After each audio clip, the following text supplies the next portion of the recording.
La seule image que j'ai, c'est vraiment une lumière qui s'allume à ce moment-là. J'ai rencontré quelqu'un, celle qui est maintenant ma fiancée. Et puis on allait dans une église à Interlaken. Il s'est passé quelque chose et c'est là que j'ai trouvé la foi. J'ai quand même laissé passer quelques mois pour digérer, on va dire, un petit peu tout ça. Puis c'est à ce moment-là que j'ai voulu demander le baptême et j'ai contacté la paroisse pour me faire baptiser.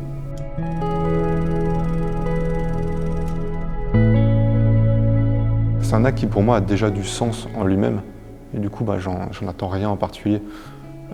Je ne sais pas ce que vaut l'analogie, mais j'ai envie de dire quand vous faites un enfant, j'imagine que vous n'en attendez rien de particulier, c'est quelque chose que vous faites parce que en soi, en lui-même, intrinsèquement, il a déjà du sens. Et pour moi, c'est la même chose avec le baptême, c'est quelque chose qui doit être fait, c'est un cheminement, quelque chose qui devait arriver et en lui-même déjà il a du sens.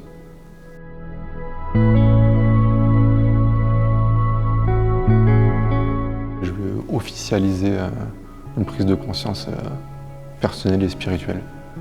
La certitude de trouver quelque chose qui moi avant m'échappait. Et un changement aussi dans la manière dont j'appréhende le monde, quoi, dont je vois les choses et je vois de manière un peu irrévocable, quoi. Il y a un avant et un après. Et même si on ne sait pas exactement ce qui s'est passé, pourquoi ça s'est passé, on sent qu'il y a une différence qui est incontestable.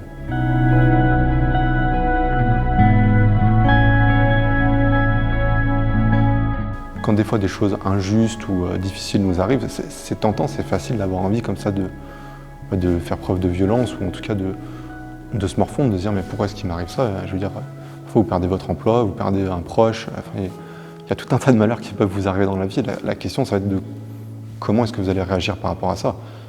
Et pour moi, c'est ça le sens de la foi. Vous suivez plutôt l'esprit du Christ, de Jésus-Christ, c'est de transcender, si je puis dire, la souffrance, la douleur, la transformer en amour plutôt qu'en ressentiment.